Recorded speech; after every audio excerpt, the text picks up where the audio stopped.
إن الحمد لله نحمده ونستعينه ونستغفره ونعوذ بالله من شرور أنفسنا ومن سيئات أعمالنا من يهده الله فلا مضل له ومن يضلله فلا هادي له وأشهد أن لا إله إلا الله وأشهد أن محمدا عبده ورسوله أما بعد فقد قال الله تعالى في القرآن العظيم والفرقان المجيد فأعوذ بالله من الشيطان الرجيم يا أيها الذين آمنوا اتقوا الله حق تقاته ولا تموتن إلا وأنتم مسلمون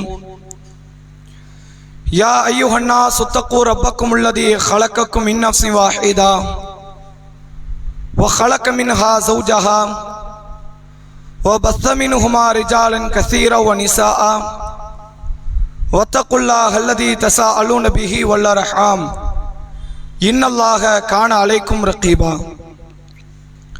يا أيها الذين آمنوا اتقوا الله وقولوا قولا سديدا يصلح لكم أعمالكم ويغفر لكم ذنوبكم ومن يطع الله ورسوله فقد فاز فوزا عظيما. கண்ணியத்திற்கும் பெருமதிப்பிற்கும் உரிய எல்லாம் வல்ல அல்லாஹுவின் நல்லடியார்களே, அல்லாஹுடைய பேரருளால் அந்த ஏக இறைவனால் புனிதமாக்கப்பட்டிருக்கிற ஜும்மா தினத்தில் அவனை வணங்கி வழிபட வேண்டும் என்கிற உயர்ந்த சிந்தனையில் நாம் அனைவரும் அல்லாஹுடைய ஆலயத்தில் ஒன்று திரண்டிருக்கிறோம். இந்த நல்ல தருணத்தில் நபிகள் நாயகம் ஸல்லல்லாஹு அலைஹி வஸல்லம் என்கிற நம்முடைய இறை தூதர் அவர்கள் ஜும்மாவினுடைய ஒழுக்கத்தை சொல்லித் தருகிற வேளையில் ஒரு வார்த்தையை பதிய வைக்கிறார்கள். இதா குல்தலி சாஹிபிக அன்சித் யௌமல் ஜும்மாஅத்தி வல் இமாமு யஹ்துபு. ஜும்மா தினத்தன்று இமாம் உரை நிகழ்த்தி கொண்டிருக்கும் பொழுது உங்கள் அருகில் இருக்கும் உங்கள் தோழரிடத்தில் வாய் மூடுங்கள் என்று நீங்கள் சொன்னாலும் ஃபக்கதல் லகௌத்த, நீங்களும் வீணான காரியத்தில் ஈடுபட்டவர்கள் தான். ஜும்மாவினுடைய பிரதிபலனை நீங்கள் மறுமையில் எதிர்பார்க்காதீர்கள் என்கிற வண்ணம் அல்லாஹுடைய திருத்தூதர் அவர்கள் சொன்ன அந்த செய்தியை நாம் உளமாற நமது உள்ளத்திலே தாங்கியவர்களாக எனது இந்த ஜும்மாவினுடைய உரையை நான் ஆரம்பம் செய்கிறேன். அன்பிற்குரியவர்களே, இந்த உலகத்தினுடைய ஓட்டம் என்பது வலியவர்களுடைய கரங்கள் ஓங்கப்பட்டு எளியவர்களாக, பாமரர்களாக அல்லது சிறுபான்மையின மக்களாக இருக்கக்கூடியவர்கள் கரங்கள் ஒடுக்கப்படுவதைத்தான் ஒவ்வொரு கால பொழுதுகளிலும் நாம் பார்த்து கொண்டிருக்கிறோம். எந்த அளவிற்கு என்று கேட்டால், ஒவ்வொரு காலத்திலும் இறை தூதர்கள் தங்கள் சமுதாய மக்கள் மத்தியில் ஏகத்துவம் என்கிற சிந்தனையை விதைக்கும் பொழுது அதிலே பிரமுகர்களாக, பணக்காரர்களாக, சமுதாயத்தில் அந்தஸ்து மிக்கவர்களாக உள்ளவர்கள் எல்லோரும் இந்த ஏகத்துவத்தை வெறுத்ததின் விளைவாக யாரெல்லாம் இந்த மார்க்கத்திலே இணைகிறார்களோ அவர்களை ஒன்று ஊரை விட்டு விரட்டக்கூடிய நிகழ்வோ அல்லது படுகொலை செய்யக்கூடிய நிகழ்வோ அல்லது அவர்களுடைய உரிமைகளை பறிக்கிற ஒரு நிகழ்வுதான் ஆதிகாலம் தொட்டு அல்லாஹ்வுடைய தூதர் அவர்களுடைய காலம் வரை, இன்னும் இந்த உலகம் அழிகிற காலம் பொழுது வரை இது நடைபெற்று கொண்டு இருப்பதைத்தான் நாம் பார்க்கிறோம். எந்த அளவிற்கென்றால், சில இறை தூதர்கள் மார்க்க பிரச்சாரத்தை தங்கள் சமுதாய மக்கள் மத்தியில் எடுத்துரைக்கிறார்கள். அப்படி எடுத்துரைக்கும் பொழுது உங்கள் பிரச்சாரம் பொய், நீங்கள் மக்களை ஏமாற்றுகிறீர்கள், எனவே இந்த கொள்கை நாங்கள் ஏற்க மாட்டோம் என்று ஒருவர் பதிலளிப்பாரே, ஆனால் அது தப்பு கிடையாது. நீங்கள் விரும்பியவர்கள் இந்த மார்க்கத்தை ஏற்கலாம், விரும்பியவர்கள் இந்த மார்க்கத்தை விட்டு புறக்கணிக்கலாம். ஆனால் நீ அந்த மார்க்கத்தை ஏற்றால் உன்னுடைய உரிமைகள் பறிக்கப்படும், உன்னை ஊரை விட்டு நாங்கள் விரட்டுவோம், உன்னை நாங்கள் கொலை செய்து விடுவோம் என்பது வன்முறையினுடைய உச்சம்.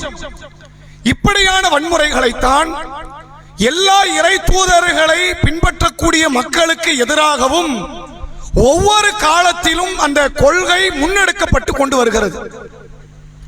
அப்படித்தான் ஷுஐப் அலைஹிஸ்ஸலாம் என்ற இறை தூதர் தன் சமுதாய மக்களுக்கு ஏகத்துவத்தை சொல்கிறார். ஹூத் அலைஹிஸ்ஸலாம் தன் சமுதாய மக்களுக்கு ஏகத்துவத்தை சொல்கிறார். சாலிஹ் அலைஹிஸ்ஸலாம் தன் சமுதாயத்திற்கு ஏகத்துவத்தை சொல்கிறார். சொல்லும் பொழுது அந்த சமுதாயத்தினுடைய பிற்படுத்தப்பட்ட, தாழ்த்தப்பட்ட, பலகீனமான நிலையில் உள்ள மக்கள் எல்லாம் இந்த இறை தூதரின் கொள்கையால் ஈர்க்கப்பட்டு அந்த கொள்கையிலே வந்து சேருகிறார்கள். அப்ப அந்த சமுதாயத்தினுடைய பிரமுகர்கள் இந்த இறை தூதர்களிடத்திலே கேட்கிறார்கள், இறை தூதர்களாக நீங்கள் பிரச்சாரம் செய்து கொண்டு இருக்கிறீர்கள், உங்களை பலகீனமான மக்கள் பின்பற்றுகிறார்கள். எல்லாம் எப்படிப்பட்டவர்கள்? சாப்பாட்டிற்கு வழி இல்லாதவர்கள், கருப்பர்கள், சமுதாயத்திலே பிற்படுத்தப்பட வேண்டியவர்கள். அப்படி மார்க்கம் சொல்லல, அவர்கள் புரிந்து வைத்தது. எனவே இவர்களை எல்லாம் விரட்டி விட்டுருங்க, நாங்கள் இந்த மார்க்கத்தை ஏற்றுக்கொள்கிறோம் என்ற நிலையை சில இறை தூதர்களிடத்தில் அவர்கள் எடுத்து சொல்லும் பொழுது, அப்போது இறை தூதர்கள் சொன்ன வார்த்தை, இவர்களை நான் கூப்பிடல, அல்லாஹ் கொண்டு வந்து சேர்த்தான். இவர்களை அனுப்புற அதிகாரம் என்னை சார்ந்தது இல்லை, அது அல்லாஹ்வுடையது. நான் வருபவர்கள் யாரையும் விரட்டக்கூடிய இடத்தில் இல்லை என்றுதான் அத்தனை இறை தூதர்களுமே தங்கள் சமுதாய மக்கள் மத்தியில் இந்த பிரச்சாரத்தை முன்னெடுத்தார்கள். அப்ப அடிப்படை நீங்கள் தெரிந்து கொள்ளுங்கள், யார் சத்திய நெறியை நோக்கி ஒன்று திரளுவார்கள் என்றால் பலகீனமான மக்கள் மட்டும்தான் ஒன்று திரளுவார்கள். இந்த பலகீனமான மக்களை எதிர்கொள்வதற்கு பலமானவர்கள் அதிகாரத்தை பறிப்பார்கள், உரிமைகளை கை வைப்பார்கள், நாட்டை விட்டு விரட்டுவார்கள். இப்படியான பல வன்மத்தை, வக்கரத்தை தான் ஒவ்வொரு காலத்திலும் அந்த மக்கள் செய்தார்கள் என்பதை பார்க்க முடிகிறது. அல்லாஹ்வுடைய தூதர் அவர்கள் மார்க்கத்தை பிரச்சாரம் செய்தார்கள். சொந்த ஊர், அந்த ஊரில் தான் பிறந்தார், அந்த ஊரில் தான் அவர்கள் தலை சிறந்த குடும்பத்தில் இருந்து வந்த வாரிசாக நிற்கிறார். அவர் ஒரு கொள்கையை பிரச்சாரம் செய்கிறார். அந்த கொள்கையை விரும்பினால் ஏற்றுக்கொள்ளலாம், இல்லை என்றால் விட்டுவிடலாம். நபி அவர்களே அதற்கு உரிமை வழங்கினார்கள். லக்கும் தீனுக்கும் வலிய தீன், உங்களுக்கு உங்கள் மார்க்கம், எனக்கு என்னுடைய மார்க்கம் என்று சொல்லி, நீங்கள் உங்கள் பாதையில் பயணிக்கலாம், நான் தடுக்க மாட்டேன், நான் எனது பாதையிலே பயணிப்பேன், என்னை நீங்கள் தடுக்காதீர்கள் என்ற பிரச்சாரத்தை எல்லாம் முன்னெடுத்து வைத்த பிறகும் கூட அந்த மக்களினுடைய கோபம், ஆத்திரம் அல்லாஹ்வுடைய ரசூலையும் ஏனைய தோழர்களையும் துன்புறுத்தி நாட்டை விட்டு விரட்டி அடித்தார்கள். அவர்கள் நாட்டை விட்டு வெளியே போன பிறகும் கூட அவர்களை ஒருபோதும் நிம்மதியாக விட்டுவிடக் கூடாது என்பதற்காக யுத்தங்களை மேற்கொண்டார்கள். பல நபித்தோழர்களை படுகொலை செய்தார்கள். இந்த நிகழ்வு நபியின் காலத்தோடு முடிந்து விட்டது என்று நாம் நினைப்போமே, ஆனால் அது நம்முடைய அறியாமை. அது அப்படிலாம் முடியாது. இந்த கொள்கை இருக்கிற காலமெல்லாம் இந்த வன்முறை நடக்கும். பலகீனமான மக்கள் இருக்கிற காலமெல்லாம் இந்த வன்முறைகள் வெடிக்கும். எங்கெல்லாம் சத்தம் போட்டு தன் உரிமையை கேட்பதற்கு திராணியற்ற கூட்டம் இருக்குமோ அங்கெல்லாம் ஆதிக்கம் செலுத்தக்கூடிய மக்கள், மக்களை நசுக்கி அவர்கள் குரவலையை நசுக்கக்கூடிய ஒரு காரியம் நடந்து கொண்டேதான் இருக்கும் என்பதை மார்க்கம் நமக்கு தெளிவுபடுத்துகிறது. அப்படி ஒரு அடிப்படை தான் தற்பொழுது நாம் இந்தியாவில் வாழ்ந்து கொண்டிருக்கிறோம். இந்த இந்தியாவில் இருக்கிற ஒன்றிய அரசு ஒரு சட்டத்தை தற்பொழுது அமல்படுத்தி நடைமுறைப்படுத்தி கொண்டு இருக்கிறது. SIR என்று சொல்லப்படக்கூடிய ஒரு சட்டம், ஸ்பெஷல் இன்டென்சிவ் ரிவிஷன் என்று சொல்லக்கூடிய தீவிர வாக்காளர்கள் சீர்திருத்த பணி. இந்த பணி என்னன்னு கேட்டா, வாக்காளர்களை உறுதிப்படுத்துவது என்று நாட்டில் ஏறத்தாழ 12 மாநிலங்களை தேர்வு செய்திருக்கிறார்கள். இந்த 12 மாநிலம் அடுத்தடுத்த எலெக்ஷனை சந்திக்க போகுது. பீகார், அடுத்த ஹரியானா, பிறகு தமிழ்நாடு, பிறகு கேரளா, பிறகு மேற்கு வங்காளம் என்று ஒவ்வொரு மாநிலமாக அடுத்தடுத்த எலெக்ஷனை சந்திக்க இருக்கிறது. 12 மாநிலங்களை தேர்வு செய்திருக்கிறார்கள். SIRக்காக வேண்டி இவர்கள் ஒவ்வொரு மாநிலத்தில் அந்த மக்களை, ஏறத்தாழ தமிழ்நாட்டில் 6.5 கோடிக்கும் அதிகமான வாக்காளர்கள் இருக்கிறார்கள். இந்த 6.5 கோடிக்கும் அதிகமான வாக்காளர்கள் இவர்கள் உண்மையில் வாக்குரிமைக்கான நபர்கள் தானா என்பதை உறுதிப்படுத்த 60,000க்கும் மேற்பட்ட அந்த ஊழியர்களை, அலுவலர்களை தமிழ்நாட்டில் இறக்கி வேலை விட்டுருக்கிறாங்க. நீங்க நேற்றுக்கு முந்தானத்தில் அந்த வேலை ஆரம்பிச்சிருச்சு. நவம்பர் 4 ஆரம்பித்து டிசம்பர் 4 வரை இந்த பணிகள் முழு தமிழ்நாடு முழுக்க தீவிரமடைகிறது. இது சாத்தியமா முதல்ல அப்படின்னா சாத்தியமே கிடையாது. ஒரு மாதத்தில் முடிக்கிற பணி இது அல்ல. இதை செய்வதற்கு குறைந்தபட்சம் 6 மாசம் வேணும். ஒரு மாநிலத்துக்குள்ள இறங்கி அந்த மாநிலத்தில் உள்ள எல்லா ஓட்டர்ஸ், அத்தனை வாக்காளர்கள் இவர்கள் வாக்காளர்கள் தானா என்பதை உறுதி செய்து புதிய வாக்காளர்களை இணைப்பது என்பது சாதாரண காரியம் இல்லை. 6 மாதம் ஆனாலும் முடிக்க முடியாத ஒரு பணி இது. இதுக்கு கால அவகாசம் 1 மாசம். நவம்பர் 4 ஆரம்பித்து இன்னைக்கு நவம்பர் ஒரு 4 தாண்டி 5, 6, 7 போய்கிட்டு இருக்கு. 1 மாதத்துக்குள்ள 6.5 கோடி வாக்காளர்களை உறுதி செய்யக்கூடிய ஒரு காரியத்தை இந்த ஒன்றிய அரசு அமைத்திருக்கிறது. இதுல வேடிக்கை என்னன்னா, இந்த சட்டம் புதிதல்ல. ஒன்றிய அரசு கொண்டு வருகிற எந்த சட்டமே தமிழ்நாட்டுக்கு புதுசெல்லாம் கிடையாது, ஆல்ரெடி உள்ளதுதான். குடியுரிமை திருத்த சட்டம் என்பது முன்னாடி உள்ளது. அதே போன்று வக்ஃப் வாரிய திருத்த சட்டம் என்பது முன்னாடி உள்ளது. அதைத்தான் கொண்டு வருகிறார்கள். புது புது நிபந்தனைகளை சேர்த்துக் கொள்வார்கள். சட்டம் பழசு, போடுற ரூல் புதுசு. இதுல என்ன இவங்க கொண்டு வராங்க? நீங்க போன 5 வருஷத்துக்கு முன்னாடி ஓட்டு போட்டீங்களா? அதுக்கு முன்னாடி 5 வருஷத்துக்கு முன்னாடி ஓட்டு போட்டீங்களா? அப்ப நீங்க வாக்காளர் தான், இந்த வாட்டி ஓட்டு போடுங்கன்னு சொல்லிட்டு போடுமா இல்லையா? சொல்ல மாட்டாங்களா? 20 வருஷத்துக்கு முன்னாடி, எத்தனை வருஷம்? 20 வருஷம்.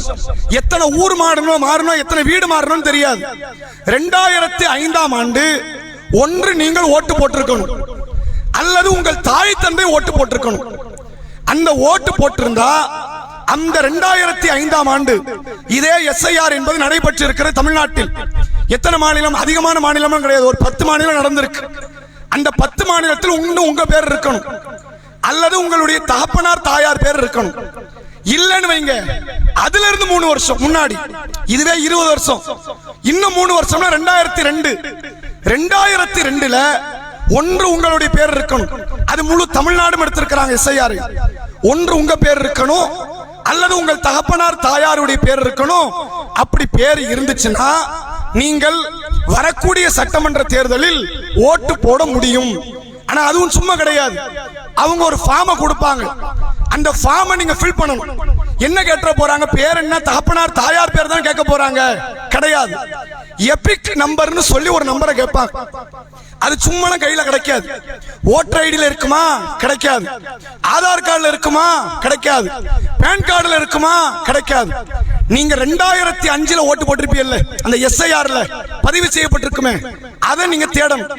2005இல் நீங்க எந்த மாவட்டத்தில், எந்த ஊரில், எந்த தொகுதியில், எந்த பூத்துல நீங்க ஓட்டு போட்டீங்கன்னு தேடணும். 20 வருஷத்துக்கு முன்னாடி ஓட்டு போட்டது தேடணும். நீங்க ஒரு ஸ்கூல்ல போய் ஓட்டு போட்டிருப்பீங்க, ஒரு அரசு அலுவலகத்துல போய் ஓட்டு போட்டிருப்பீங்க, அது எதுன்னு தேடணும். நெட்ல உட்கார்ந்து சர்ச் பண்ணணும், உங்க பேர் இருக்குதான்னு பார்க்கணும். அதுல எபிக் நம்பர்னு ஒரு நம்பர் வச்சிருப்பான். இந்த நம்பரை எடுத்து இந்த ஃபார்ம்ல ஃபில் பண்ணி தூக்கி கொடுக்கணும். இந்த பாருங்க, 2005ல ஒண்ணு நான் ஓட்டு போட்டேன், இல்ல எங்க தகப்பனார் ஓட்டு போட்டிருக்கிறாரு, தாயார் ஓட்டு போட்டிருக்கிறாங்கன்னு காட்டணும். அப்படி காட்டினால் நீங்கள் ஓட்டுரிமையை வரக்கூடிய 6 மாதத்திற்குள் பெற்றுக் கொள்ள முடியும். இல்ல காட்ட முடியல, நீங்கள் இந்திய குடிமகன் இல்லை என்பதைத்தான் மறைமுகமாக எஸ்ஐஆர் என்பதன் மூலம் கொண்டு வர இருக்கிறார்கள். இவ்வளவுதான். இது வேற ஒண்ணுமே இல்லை. எங்கெல்லாம் இவர்களால் ஆட்சி அமைக்க முடியாது என்ற இடத்தில் இந்த ஒன்றிய அரசு இருக்கிறதோ அங்கெல்லாம் எஸ்ஐஆர். 6 மாசம் ஆனாலும் முடிக்க முடியாத வேலையை 1 மாசத்துல முடிக்கணும். சாத்தியமே படாது. 60,000 பேர் வராங்க, நீங்க 1,00,000 பேரை கொடுத்தாலும் அந்த வேலையை முடிக்க முடியாது. ஒரு நபர் குறைந்தபட்சம் 1000 வாக்காளர்களை சரி பார்க்கணும், குறைஞ்சது. அப்படி பார்த்தாலும் இந்த வேலை முடியாது. 1 மாதத்துல சாத்தியப்படுமா இது? அப்ப என்ன நோக்கம் இது? இதன் மூலமாக அவர்கள் என்ன நாடுகிறார்கள்? குடியுரிமை திருத்த சட்டத்திற்கு மற்றொரு வடிவம் தான் இந்த எஸ்ஐஆர். வாக்குரிமை பறிச்சுட்டா நீங்க தப்பா நினைக்க கூடாது. வாக்குரிமை தானே போகுது. ஏற்கனவே பல பேர் ஓட்டர் ஐடி வச்சுட்டு ஓட்டு போடுறது கிடையாது நம்ம மக்கள்லயே. எதுக்கு? அது ஒரு தண்ட செலவு. ஓட்டு வேற போடணுமா? எவன் போட்டாலும் வந்து ஒண்ணும் உருப்பட போறது இல்ல. ஓட்டு போடாம இருப்போம் நினைக்கிற ஆட்கள் உண்டு. ஆனால் ஒவ்வொரு ஆண்டும் 25% வாக்காளர்கள் ஓட்டு போடுறது இல்லை, 5 வருஷத்துக்கு ஒருக்க. ஆனா ஓட்டு ஒவ்வொரு இடத்துல நீங்க பாருங்க, அது முழுமை அடைந்திருக்கும்.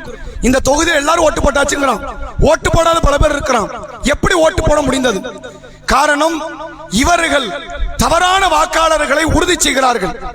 அந்த வாக்காளர்கள் இல்லாத வாக்காளர்களை வைத்து தங்களுக்கான ஆட்சியை இப்படித்தான் 13 ஆண்டுகளாக இவர்கள் ஆட்சி அமைத்துக் கொண்டிருக்கிறார்கள். பீகாரில SIR கொண்டு வந்தார்கள். 68 லட்சம் வாக்காளர்களுடைய உரிமை பறித்து விட்டார்கள். அத நல்லா தெரிஞ்சுக்கங்க. ஒரு தொகுதியில கிட்டத்தட்ட 80,000 முஸ்லிம்கள் வாக்கு போயிடுச்சு. ஒரு தொகுதியில MP தேர்தலா இருந்தா இந்த 80,000 ஓட்டு இருக்குல்ல, MPவே மாத்திரும். அவ்வளவு பெரிய பவரான ஒரு ஓட்டுகள், 80,000 ஓட்டு. ஒரு தொகுதியில் இருந்து மட்டும் 80,000 முஸ்லிம்களுடைய ஓட்டு பறிக்கப்பட்டிருக்கிறது. 68 லட்சம் இஸ்லாமியர்கள், இஸ்லாம் அல்லாத சிறுபான்மையின மக்களினுடைய ஓட்டுகள் பீகாரில பறிக்கப்பட்டிருக்கிறது. அது மட்டுமில்லாமல் ஹரியானாவில் ஏற்பட்ட ஓட்டு குளறுபடிகளை குறித்து சமீபத்தில் சில மக்கள் எடுத்துரைக்கிறார்கள். வெளிநாட்டில் உள்ள பொம்பளைக்கு 21 இடத்துல ஓட்டு உரிமை இருக்கு. வெளிநாட்டுக்காரி அவ இந்தியா கிடையாது. அவளுக்கு 21 இடத்துல இந்தியாவில் என்ன இருக்கு? ஓட்டு இருக்கு. இதை எதுக்கு நம்ம நினைவுபடுத்துறோம் தெரியுமா? ஒன்றை நீங்கள் தெளிவாக புரிந்து கொள்ளுங்கள். குடி உரிமை பறிக்கப்பட்டால் எவ்வளவு பெரிய சீரழிவை இந்த நாட்டில் நாமளும் நம்முடைய பிள்ளைகளும் பாதிக்கப்படுவோமோ அதுக்கு நிகரான பாதிப்பு வாக்காளரில் இருந்து நீங்கள் வெளியேற்றப்படுவீர்களே ஆனால் அத்தனை பாதிப்பு நீங்க அடைவீங்க. ஏன் அடைவோம்? கொஞ்சம் யோசிச்சு பாருங்க. இந்த நாட்டில் மத்தியிலும் சரி மாநிலத்திலும் சரி 2 கட்சி தான் மாறி மாறி வரும். மாநிலத்தில் 2 வரும், மத்தியில 2 வரும். ஒரு முறை அவன் வருவான், ஒரு முறை இவன் வருவான், மாறி மாறி வருவாங்க. நீங்க உங்க உரிமையை கேட்கணும்னா உங்கள்கிட்ட ஓட்டுன்னு ஒண்ணு இருக்கணும். ஓட்டு இருக்கு, அடுத்தாடி போடணுமா வேண்டாமா? எனக்கு தேவையானதை தான் நீங்க கேட்கணும். ஓட்டு போட்டு நான் வக்கனே வாங்கினியா இல்லையா? எனக்கு தேவையானதை தான் கேட்கணும். இப்ப ஓட்டே இல்ல, அவன் உன்னை தேடி நம்மளை தேடி வருவானா? வரமாட்டான். ஓட்டு இல்லைன்னா நம்ம கிட்ட வந்து நிக்க வேண்டிய அவசியம் இருக்குதா? அவசியம் இல்லை. எனக்கு ஓட்டு உரிமை இல்லை என்றால் என் வம்சத்துக்கு அடுத்து இல்லை என்று அர்த்தம். எனக்கே இல்லை, உன் தகப்பனுக்கே கிடையாது, உனக்கு எப்படிடா கொடுக்க அப்படின்னு அதை மறுத்து விடுவார்கள். மிக மோசமான ஒரு காரியம் இது. ஆர்ப்பாட்டங்கள் மூலமாக சட்ட ரீதியாக இது எதிர்கொள்ளப்பட வேண்டும். காலங்கள் இல்லை. அறிவித்த உடனே ஒரு வாரத்துக்குள்ள உள்ள இறங்கிட்டாங்க. இந்த சட்டம் அறிவிக்கிறாங்க, ஒரு வாரம் கூட ஆகல. எல்லாத்துக்கும் ஒரு டைம் இருக்குமா இல்லையா? வக்ஃப் வாரிய திருத்த சட்டம் என்பதை ஒரு பல மாதங்கள் ஓடிச்சு, விவாத பொருளாக நின்றது. ஆனா இதை அறிவிக்கிறாங்க, SIR என்பதை அறிவிக்கிறாங்க. ஒரு வாரம் கூட ஆகல, அதுக்குள்ள நாட்களை அறிவிப்பு செய்து அதற்கான அதிகாரிகளை நாம் மாநிலத்திற்குள் இறக்கி விட்டார்கள். இப்போ நேற்றுக்கெல்லாம் உங்க நம்ம பகுதியில அந்த ஃபார்மை கொடுத்திருப்பாங்க, நீங்க அதை மிஸ் பண்ணிடாதீங்க. அதை இழந்து விடக்கூடாது. ஒருவேளை நாம் தவற விடுவோமே ஆனால் ஓட்டு உரிமை நம்மை விட்டு பறிக்கப்படும் என்பதை நீங்கள் புரிந்து கொள்ள வேண்டும். இப்படித்தான் அவர்கள் எல்லா மாநிலத்திலும் ஆட்சி பிடித்தார்கள். இப்படித்தான் அடுத்து இந்த மாநிலத்திலும் அவர்கள் ஆட்சி பிடிக்க இருக்கிறார்கள். அப்ப இதில் நீங்க கவனிக்க வேண்டியது என்ன அப்படின்னா, எங்கெல்லாம் நல்ல மக்கள் சத்தியவான்கள் வாழ்ந்து கொண்டிருக்கிறார்களோ அவர்கள் குறவலையை பிடிப்பதற்கு எதிரிகள் எடுக்கக்கூடிய முதன்மையான ஆயுதம் என்ன தெரியுமா? உரிமையை பறிப்பார்கள். ஃபிரௌன் எடுத்த அதே திட்டமிடல் இது. ஃபிரௌன் என்ன செஞ்சான் தெரியுமா? பனி இஸ்ரவேல் என்ற ஒரு சமுதாயத்தை அடிமைப்படுத்தி வைக்கிறான். அல்லாஹ் மூசா நபி அனுப்புகிறான். மூசா, இது கபீலா ஃபிரௌன், ஃபிரௌன்ட்ட போங்க, இன்னஹு தகா, அவன் வரம்பு மீறியவனாக இருக்கிறான். என்ன வரம்பு மீறினான்? ஒரு கூட்டத்தை அடிமைப்படுத்தினான். அடிமைப்படுத்தியதிலிருந்து நாளைக்கு ஒருத்தன் பிறந்து வளர்ந்து அவன் மக்கள்கிட்ட புரட்சியை கிளப்பி நம்ம கழுத்தை பிடிச்சிட்டான்னா என்ன செய்யலாம்? ஆம்பளை பிள்ளையெல்லாம் கொன்னுரு. அவன் ஆண் பிள்ளைய கொன்னான், இவன் ஓட்டு உரிமை பறிக்கிறான். ரெண்டுக்கு பெரிய வேறுபாடு இல்லை. அவன் ரத்தம் சிந்துகிற வன்முறையில் ஈடுபட்டான், இவன் உரிமை பறிக்கிற வன்முறையில் ஈடுபடுகிறான். இதுதான் உண்மை. இதுதான் இன்றைக்கு தேசத்தில் நடந்து கொண்டிருக்கிறது. அன்றைக்கு அது பெரும் வன்முறை என்ற காரணத்தினால் தான் ஒரு இறை தூதர் அனுப்புறான். இறை தூதர் நோக்கம் என்னவா இருக்கும்? அல்லாஹ் தான் கடவுள், மறுமையில நம்ம சொர்க்கம் போகணும், நரகம் போயிடக்கூடாது, எல்லா மக்களையும் முன்னாடி வாங்க, இதை சொல்வதுதானே இறை தூதர் நோக்கம். ஆனா அல்லாஹ் சொல்றான், மூசாவே நீங்க போங்க, தௌஹீத சொல்லுங்க, சொல்லிட்டு வந்துடக்கூடாது. இந்த பனி இஸ்ரவேல் சமுதாயத்தை விடுதலை பண்ணிட்டு தான் வரணும். அதுதான் உங்க வேலை. நீங்க போறது எதுக்காக? தௌஹீதை சொல்வது மக்களுக்கு ஏகத்துவம் போய் சேரணும். அது முடிஞ்சிருச்சு. அவன் ஏத்துக்கிறான் ஏத்துக்கல தேவையில்லை நமக்கு. இந்த மக்கள் இனி அடுத்த தலைமுறை அடிமையா இருக்க கூடாது, அந்த மக்களை நீங்கள் விடுதலை செய்யுங்கள் என்று ஒரு சமுதாய உணர்வு மிக்க ஒரு காரியத்தை மூசா அலைஹிஸ்ஸலாம் அவர்களுக்கு அல்லாஹ் கொடுத்து அந்த மக்களிடத்தில் கொண்டு போய் சேர்க்கக்கூடிய நிகழ்வை நம்மால் பார்க்க முடிகிறது. இதிலே நாம் விழிப்படைய வேண்டும். இஸ்லாத்தை பொறுத்தவரை வழிபாடுகளோடு நம் வேலை முடிந்தது, மார்க்க பிரச்சாரத்தோடு வேலை முடிந்தது. நீங்கள் குர்ஆனை படித்தீர்கள், நான் குர்ஆனை கற்றுக் கொடுத்தேன், நானும் குர்ஆனை படித்தேன், நீங்களும் கற்றுக் கொடுத்தீர்கள் என்ற நிலையோடு இந்த மார்க்கம் முற்று பெறப் போவது இல்லை.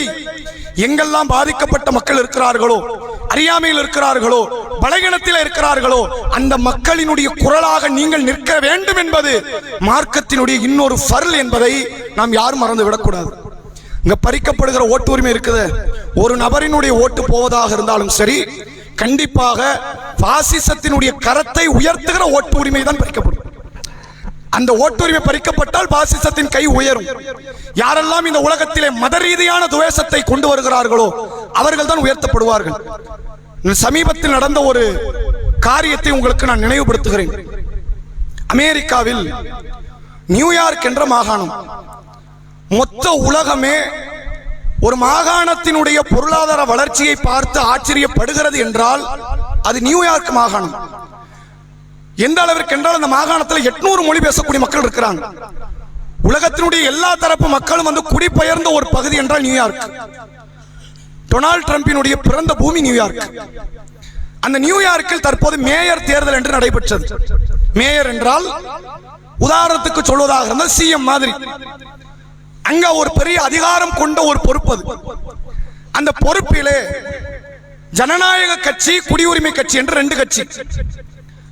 இந்த ட்ரம்ப் என்பவர் அவர் குடியுரிமை கட்சியை சார்ந்தவர்.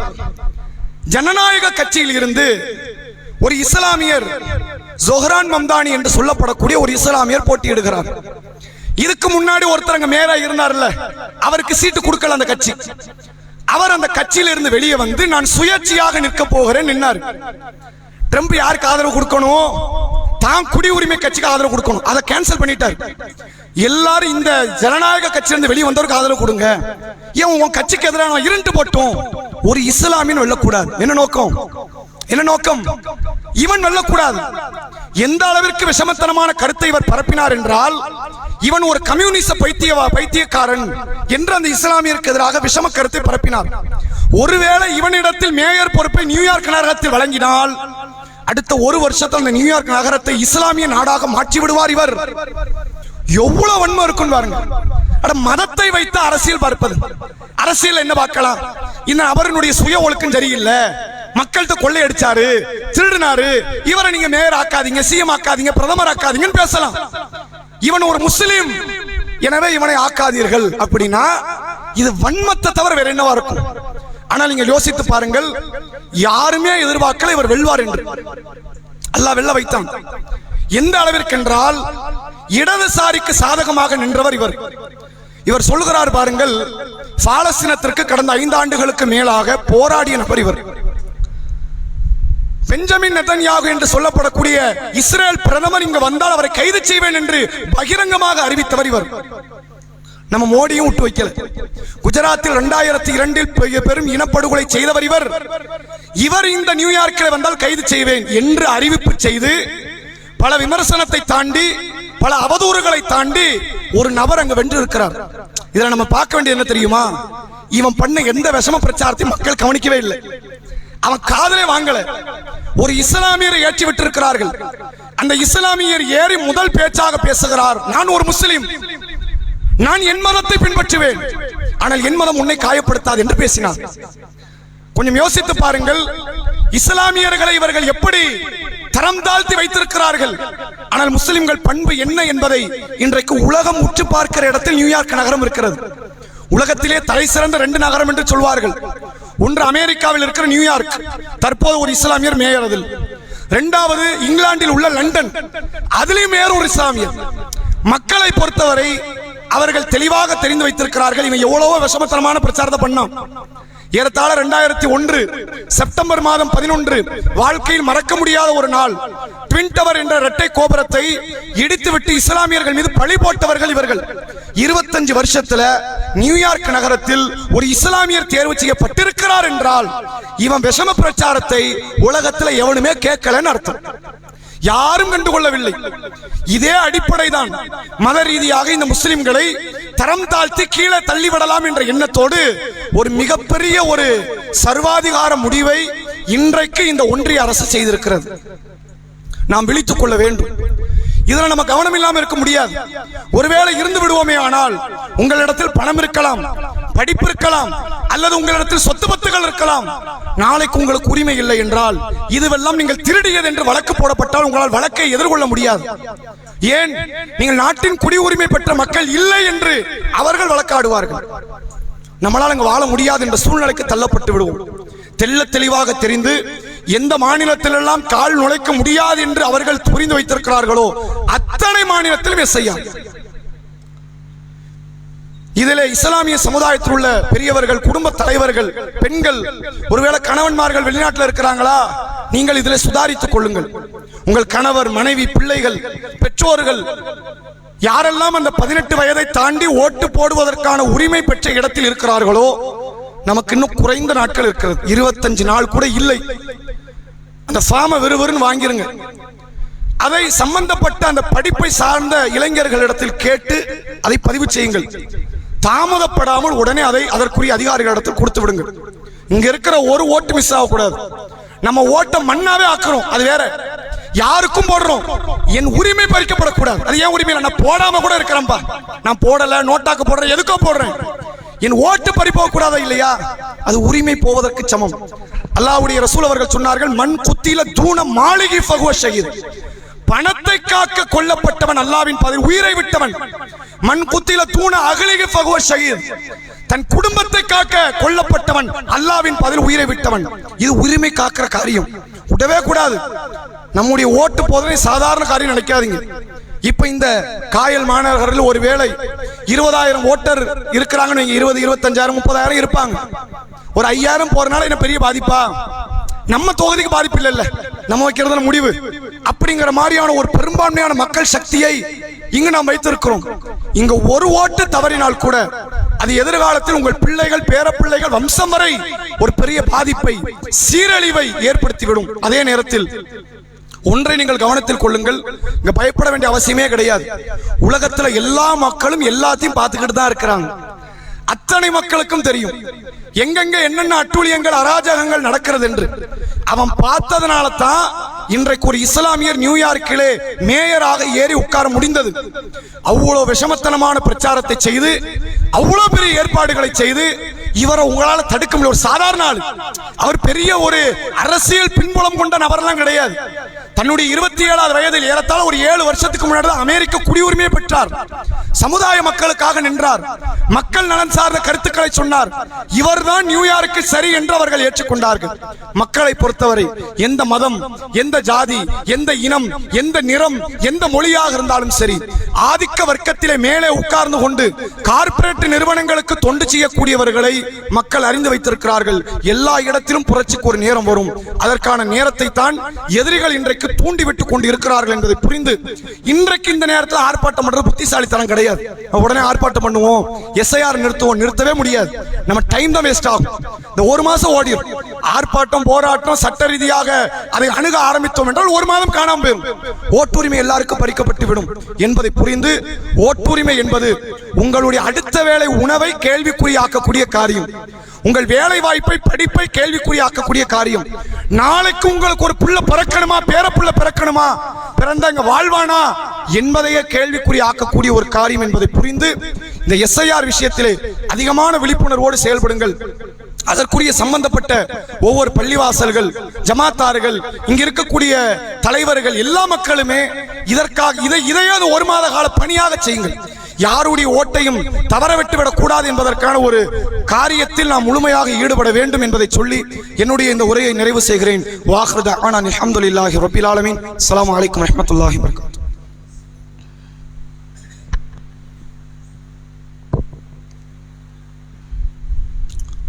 நஹ்மதுஹு வ நுஸல்லி அலா ரசூலின் கரீம். அம்மா பஅத். கண்ணியத்திற்கும் பெருமதிப்பிற்கும் உரிய எல்லாம் வல்ல அல்லாஹ்வின் நல்லடியார்களே,